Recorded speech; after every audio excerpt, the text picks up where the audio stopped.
Hello learners, this is lecture number 9 on the topic aggregate demand and its related concepts.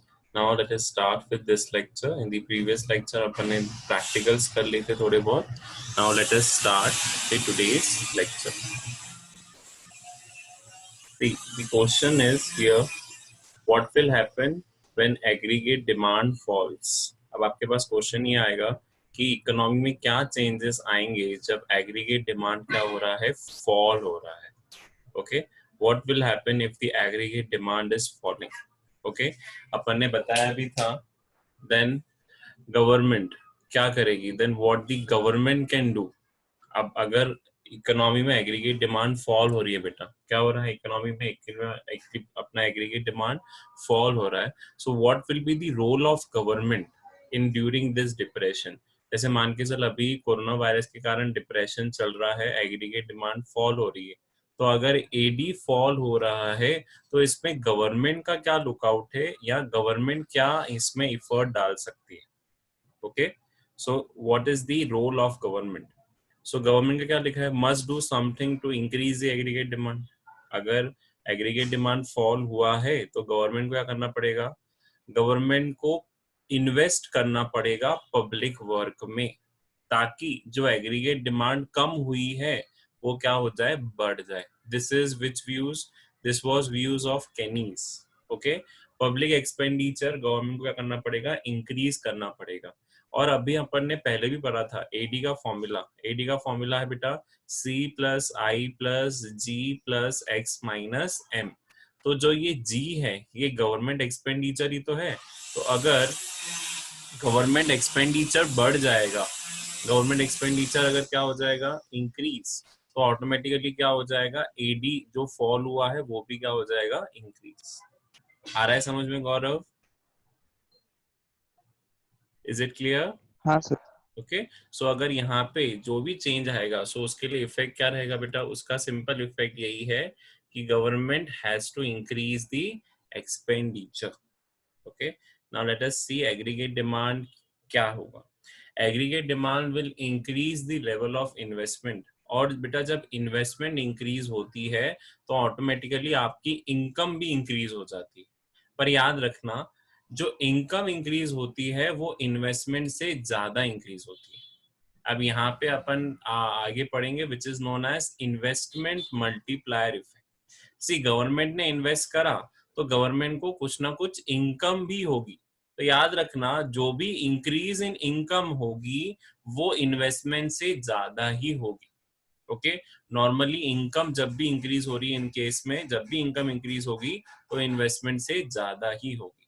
तो अब पढ़ लेते हैं बेटा हम मल्टीप्लायर इफेक्ट. क्या बोलेंगे अपन, multiplier effect. What is multiplier effect, क्या पढ़ रहा है बता, इसमें लिखा हुआ है ऊपर, read out this definition of multiplier. एक बार रीड कर गौरव. Ratio to change in income to a given change investment. in तो यहाँ पे investment. सिंपल अगर मैं इसका फॉर्मूला बनाऊं तो चेंज इन इनकम को डिवाइड कर लो चेंज इन इन्वेस्टमेंट से. क्या करेंगे अपन, delta Y is what, change in income, and delta I is what, change in investment. तो ratio of change in income to a given change in investment. तो ये अगर आप फॉलो करोगे तो आपका क्या आ जाएगा, इन्वेस्टमेंट मल्टीप्लायर आ जाएगा. ओके, दूसरा फॉर्मूला बेटा, इसके तीन फॉर्मूले हैं. पहला फॉर्मूला तो ये हो गया delta Y upon delta I. दूसरा फॉर्मूला है के का, it is 1/1 minus MPC. MPC क्या होता है बेटा, मार्जिनल प्रोपेंसिटी टू कंज्यूम. और तीसरा फॉर्मूला जो आता है बेटा वो है 1 डिवाइडेड बाय एमपीएस. सो ये तीन फॉर्मूलेस आपके सामने हैं. इन तीन फॉर्मूले से अपन क्या निकाल सकते हैं, के की वैल्यू निकाल सकते हैं. अब ये भी एक प्रैक्टिकल क्वेश्चंस आने के चांसेस रहते हैं. These are also the practical questions which you will be dealing in macroeconomics. So this is ratio of change upon ratio of investment, फिर आपका 1/1 माइनस एमपीसी, फिर तीसरा फॉर्मूला 1/एमपीएस. और एमपीसी और एमपीएस तो अपने को पता ही है, that is marginal propensity to consume and MPS is marginal propensity to save. फिर आगे बढ़ते हैं एक एग्जांपल से कि अगर delta Y divided by delta I, अब जैसे यहाँ पे अब मुझे बता कि इन्वेस्टमेंट कितने से इंक्रीज हो रहे हैं, 1000 से 2000 हुए, तो इन्वेस्टमेंट कितने से इंक्रीज हुए गौरव? 1000।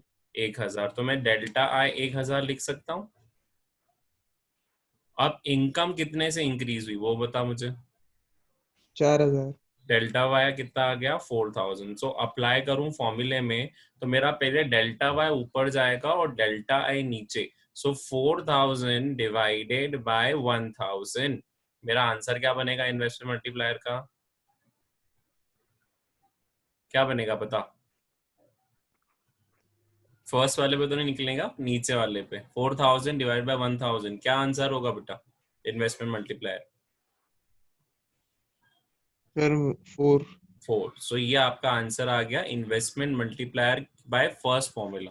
ओके, ये तो अभी अपन ने फर्स्ट फॉर्मूला निकाला, दैट इज 4000 डिवाइडेड बाय 1000, और आपका इन्वेस्टमेंट मल्टीप्लायर आ गया 4, दैट इज के इज इक्वल्स टू 4। अब वर्किंग ऑफ मल्टीप्लायर देखते हैं, what is the working of multiplier. यहाँ तक क्लियर हो गया कि इन्वेस्टमेंट मल्टीप्लायर कैसे निकाला अपन ने 4? इज दिस क्लियर गौरव?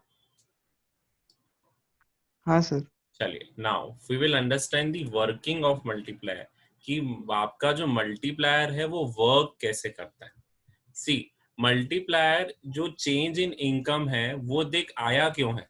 आज अगर गवर्नमेंट इन्वेस्टमेंट भी नहीं करती तो उसकी इनकम भी नहीं चेंज होती, ठीक है। So multiplier is the change in income as a result of change in investment. जब आप इन्वेस्टमेंट करोगे तो अल्टीमेटली इनकम में चेंज आएगा ही आएगा। Multiplier work on this basic logic only, कि जब जब इन्वेस्टमेंट में चेंज आएंगे ऑटोमेटिकली इनकम में चेंज आएंगे। जैसे लिखा हुआ है, investment generates income, additional income increases consumption. तो जैसे ही आपके पास एडिशनल इनकम आना शुरू होगी आप अपने कंजम्पशन एक्सपेंडिचर बढ़ा दोगे। और कंजम्पशन किस पे डिपेंडेंट है? consumption is dependent on MPC, that is marginal propensity to consume, or additional consumption always generates additional income। मतलब जब भी there will be increase in your particularly consumption expenditure, तो भैया ये किसी ना किसी की तो इनकम बनेगी ना। आज अगर मैं मोबाइल परचेज करके आ रहा हूँ तो मेरे लिए तो कंजम्पशन है, लेकिन जो मोबाइल परचेजर है, जो मोबाइल प्रोड्यूसर है, उसके लिए क्या है? एक तरह का एडिशनल इनकम। आज अगर मेरी इनकम बढ़ रही है, मैं अपने खर्चे बढ़ा रहा हूँ, मे बी सपोज मैं कुछ चीज परचेज कर रहा हूँ या कुछ नई चीज बाय कर रहा हूँ, तो मैंने अगर अपने खर्चे बढ़ाए तो मेरे तो अपने खर्चे बढ़ गए, लेकिन सामने वाले की तो इनकम बढ़ गई। So consumption expenditure of one becomes the income of another. ये अपन ने पहले भी पढ़ा था circle of law of income में, कि एक का खर्चा दूसरे की इनकम बनती ही बनती है। ओके, थस इनकम जनरेशन जो भी होगा वो मल्टीप्लाई होगा, इसीलिए इसको बोलते हैं मल्टीप्लायर इफेक्ट। ओके, अब अभी वर्किंग ऑफ मल्टीप्लायर देखते हैं बेटा। वर्किंग ऑफ मल्टीप्लायर के लिए क्या करेंगे अपन, कि चेंज इन इन्वेस्टमेंट क्या हुआ, अभी स्टार्टिंग से पढ़ा कि अपना चेंज इन इन्वेस्टमेंट होगा। जैसे ही चेंज इन इन्वेस्टमेंट होगा this will lead to what, change in income. जैसे ही चेंज इन इनकम होगा वापस क्या होगा, आपके खर्चे बढ़ जाएंगे, कंजम्पशन एक्सपेंडिचर बढ़ जाएगा। और जैसे ही कंजम्पशन एक्सपेंडिचर बढ़ जाएगा वापस आपकी इनकम में क्या आएगा, चेंज। अल्टीमेटली जहां इन्वेस्टमेंट है उसका इफेक्ट किस पे मिलेगा बेटा? Where there is change in investment, उसका इफेक्ट आपको किस पे दिख रहा है? उसका इफेक्ट आपको इनकम पे दिखेगा ही दिखेगा। That is change in income will be affected due to change in investment. That is the overall working of multiplier, की मल्टीप्लायर ऐसे वर्क करता है। क्लियर हो गया? Is this clear Gaurav, working of multiplier?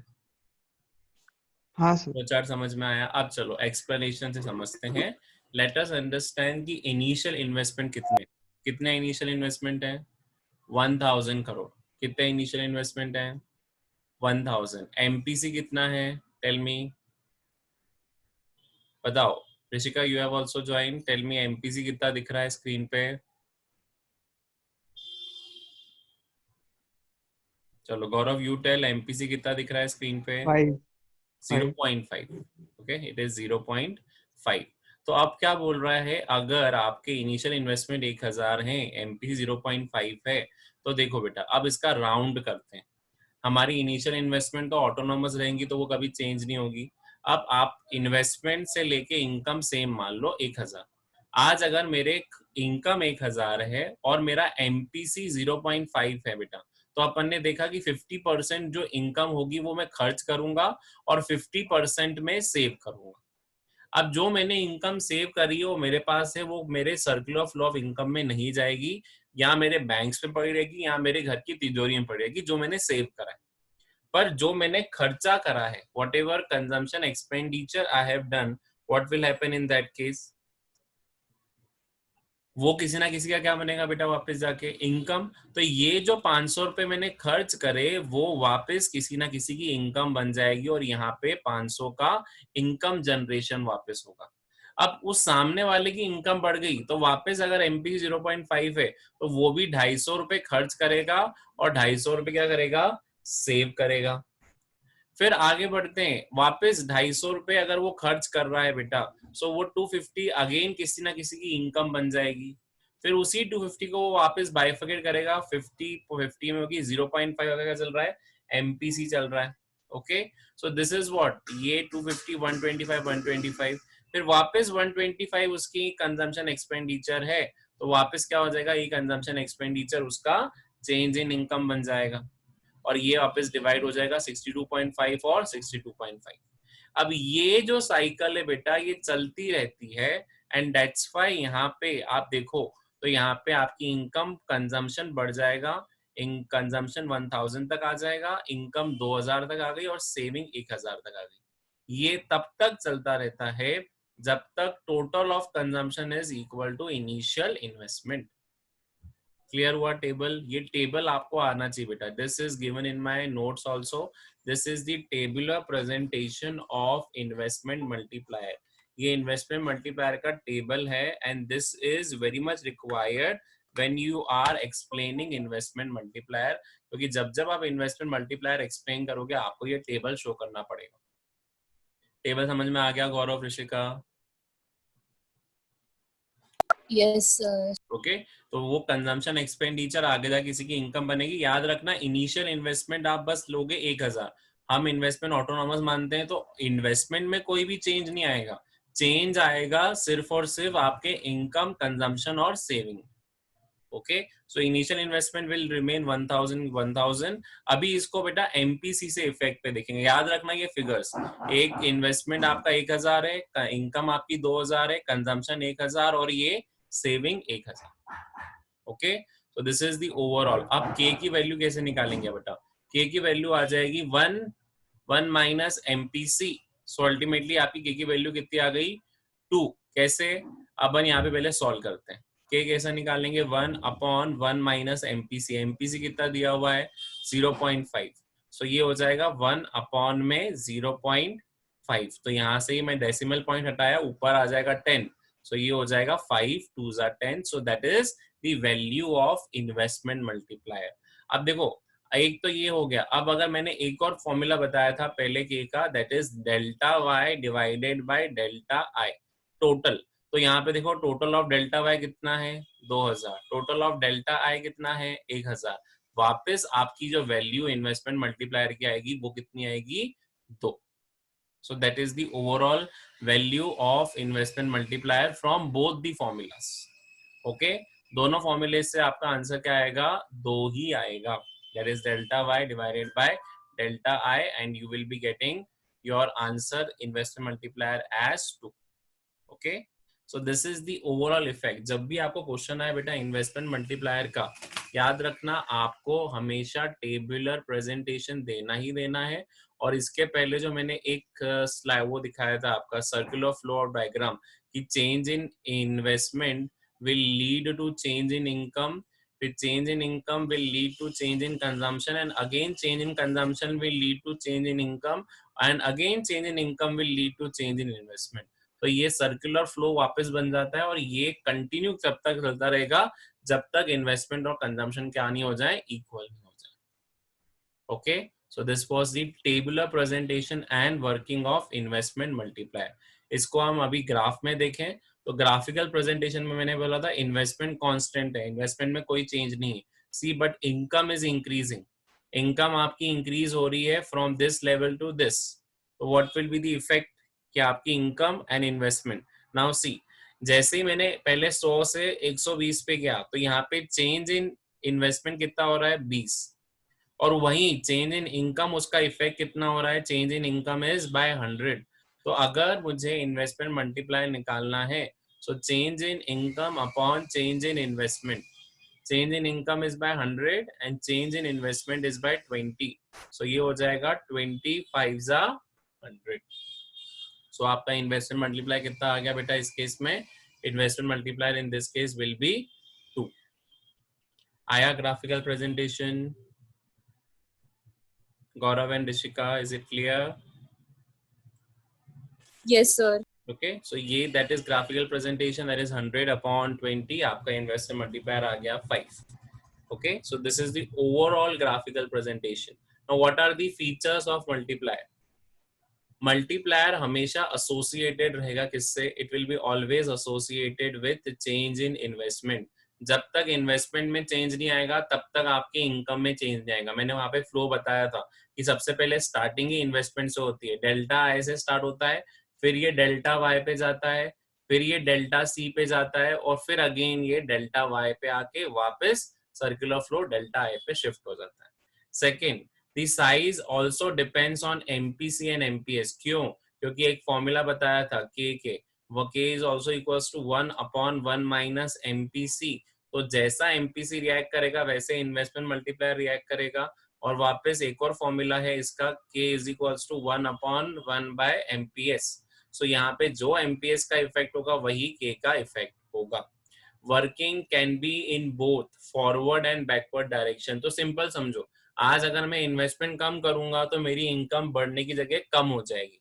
अगर आज मैं इन्वेस्टमेंट इंक्रीज कर रहा हूं, that is a forward working. तो अगर मैंने आज अगर इन्वेस्टमेंट करे हैं तो मेरी इनकम भी ऑटोमेटिकली बढ़ेगी और मेरे एक्सपेंडिचर ही बढ़ेंगे। लेकिन वही अगर मैंने इन्वेस्टमेंट कम कर दी तो वो क्या करेगा, investment multiplier will work in backward direction as your investment are reducing. Okay, so this is the feature of the multiplier. अब अगर मैं फॉरवर्ड वर्किंग की बात करूं तो पहले अभी बता ही दिया, if investment are increase it will have a positive effect and there will be increase in income by multiple way, इसीलिए वो मल्टीप्लाई हो रहा है। Used at a time of deflation, जैसे अभी कोरोना वायरस के चक्कर में भी डिफ्लेशन चल रहा है, तो हम क्या करेंगे, इन्वेस्टमेंट इंक्रीज करेंगे। सरकार क्या कर रही है, इन्वेस्टमेंट इंक्रीज करवा रही है। बैकवर्ड वर्किंग कब होती है बेटा, अगर इन्वेस्टमेंट रिड्यूस होगी तो मल्टीपल टाइम से आपकी इनकम भी रिड्यूस होगी। This is done by the government during the time of inflation. जब इन्फ्लेशन चलेगा इकोनॉमी में तब सरकार अपने इन्वेस्टमेंट क्या कर लेती है, कम कर लेती है। और जब डिफ्लेशन चलेगा, आई ऑलरेडी टोल्ड यू, जब डिफ्लेशन चलेगा तो increase in investment will be done by government. Clear forward and backward working? बताओ, forward and backward working is clear? Say yes or no, Peter. Rishika, Gaurav, Yes. forward and back. चलिए, now moving further is graphical presentation of backward and forward multiplier with the help of C plus 1 rupee या C consumption plus investment curve, that is C plus I curve। अब देखो बेटा, जब investment increase होगी तो automatically AD भी क्या होगा, आपका शिफ्ट होगा। जैसे फॉरवर्ड वर्किंग देखते हैं, जैसे अगर मेरी इनकम इंक्रीज हुई तो जैसे ही मेरी इनकम इंक्रीज हुई या इन्वेस्टमेंट इंक्रीज हुए तो ऐसे इन्वेस्टमेंट इंक्रीज, मैंने कहा था इन्वेस्टमेंट जब भी इंक्रीज होंगे तो एडी क्या होगा, चेंज होगा। तो यहाँ पे मेरा एडी पहले इस पोजिशन पे था, अब जैसे ही मेरे इन्वेस्टमेंट बढ़ गए तो अल्टीमेटली जो डेल्टा आई आया उसने मेरे एडी की पोजीशन क्या कर दी, चेंज कर दी है। Now my AD has shifted from this position to this position, that is AD 1 से लेके वो किस पे आ गया, एडी 2 पे। तो ऑटोमेटिकली ये कब होता है, जब इकोनॉमी किसमें चल रही हो, डिफ्लेशन में। तो सरकार इन्वेस्टमेंट करती है, जैसे इन्वेस्टमेंट करेगी तो जो डिफ्लेशनरी गैप थी उसे कम करके वो किस पे आ जाएगी, फुल एम्प्लॉयमेंट इक्विलिब्रियम पे। Okay, so here when investment is raised, AD will shift from AD1 to AD2. Okay, it is known as forward working. Forward working क्यों बोलते हैं बेटा इसको? फॉरवर्ड वर्किंग इसलिए बोलते हैं because the investment is increase in order to increase the income. आपकी investment इसलिए इंक्रीज हुई है ताकि क्या हो सके, आपका इन्वेस्टमेंट बढ़ सके. That is forward working of multiplier. Diagram समझ में आ गया गौरव? हाँ सर. चलो अब बैकवर्ड वर्किंग देखते हैं. इसका उल्टा सोचो. आज अगर सरकार अपने इन्वेस्टमेंट कम कर रही है, जैसे ही सरकार ने अपने इन्वेस्टमेंट कम करे, सो एडी का क्या होगा? ऊपर जाएगा कि नीचे जाएगा? आप बताओ गौरव मुझे. अगर फॉरवर्ड में वो ऊपर जा रहा था तो बैकवर्ड वर्किंग में क्या होगा एडी का इफेक्ट? पीछे जाएगा सर. पीछे जाएगा. मतलब एडी जहां पहले इस पोजीशन पे था, now if there is reduction in the investment, तो जैसे ही इन्वेस्टमेंट रिड्यूस हुए ऑटोमेटिकली क्या हो जाएगा? आपका एडी भी क्या हो जाएगा? रिड्यूस. और अगर एडी रिड्यूस हो रहा है तो आपकी इनकम भी देखो रिड्यूस हुई, जहां 200 से किस पे आ गई? 100 पे. So automatically this is the backward working कि अगर आपके इन्वेस्टमेंट कम होते हैं तो your AD will also decrease and national income will automatically decrease. This is done during time of inflation. Okay, now what is relationship between multiplier and MPC? Multiplier और MPC का बेटा डायरेक्ट रिलेशन है. क्या relation है multiplier और MPC का? They have a direct relationship as compare to MPS. क्यों direct relationship बोल रहे हैं इसका? बिकॉज जैसे जैसे एमपीसी बढ़ता है इन्वेस्टमेंट मल्टीप्लायर भी बढ़ जाता है. क्यों भैया? कि जैसे जैसे आपकी एमपीसी बढ़ेगा, whenever your MPC is increasing, automatically your multiplier will also increase. See बेटा, अब इसका इफेक्ट यहाँ पे देखते हैं. There is a direct relation में higher the MPC, higher will be the value of multiplier. क्यों? अभी समझा कि जैसे जैसे आपका MPC बढ़ेगा क्या इफेक्ट मिलेगा? MPC increases, automatically your K will also increase.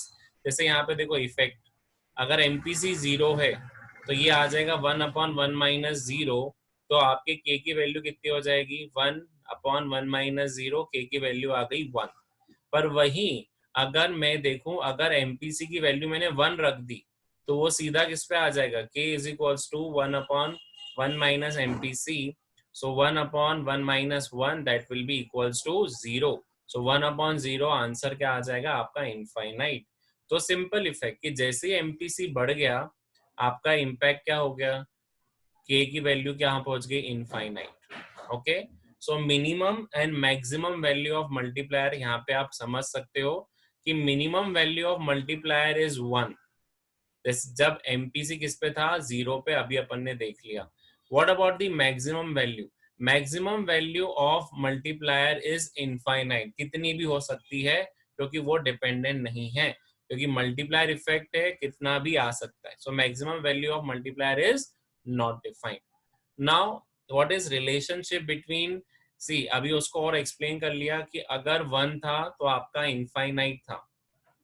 Okay, फिर दूसरा इन्होंने दिखाया कि जब मैं इसको रिड्यूस कर रहा हूं, अब कितना कर रहा हूं? 1 से मैं किस पे लेके आ रहा हूं बेटा? बताओ कितना रिड्यूस करा मैंने उसको? 1 से कितने पे लेकर आया? बताओ 1 से कितने पे लेकर आया? 0.9 पे. सो जैसे ही 0.9 पे लेकर आया, what will be the effect?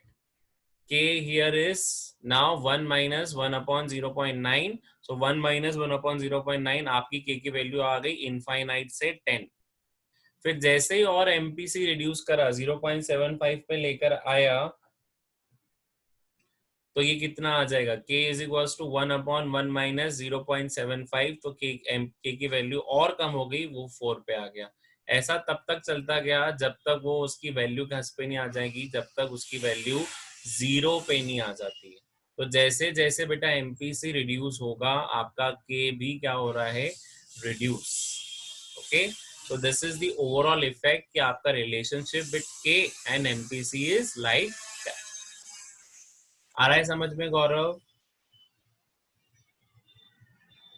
Okay हाँ सर। चलिए अब लास्ट स्लाइड देख लेते हैं अपन, inverse relationship between multiplier and MPS. क्यों भैया? क्योंकि जैसे जैसे एमपीएस बढ़ेगा के की वैल्यू क्या होगी, और कम होती जाएगी। जैसे यहाँ पे देखो एमपीएस अगर 0 है तो ये आ जाएगा 1/0 इनफाइनाइट। ओके, तो जब 0 था तो इसकी वैल्यू इनफाइनाइट, पर जैसे जैसे बेटा एमपीएस बढ़ता जाएगा इसकी वैल्यू क्या होती जाएगी, इसकी वैल्यू और कम होती जाएगी। सो यहाँ एमपीएस इंक्रीज हो रहा है पर के की वैल्यू क्या हो रही है, के की वैल्यू हो रही है decrease. So when ever MPS increases आपका के क्या होगा, फॉल होता स्टार्ट हो जाएगा। सो एमपीसी और के का डायरेक्ट रिलेशन है, और एमपीएस और के का क्या होता है बेटा, inverse relationship. Clear with this? आ गया समझ में के और एमपीएस का रिलेशन? ओके गौरव, हाँ sir. chalo. So today we are ending the lecture on this session only. From tomorrow we will be continuing with the another topic. Thank you students for listening the today's lecture. Do subscribe the video if you like the channel, if you like the videos, and for more content on economics.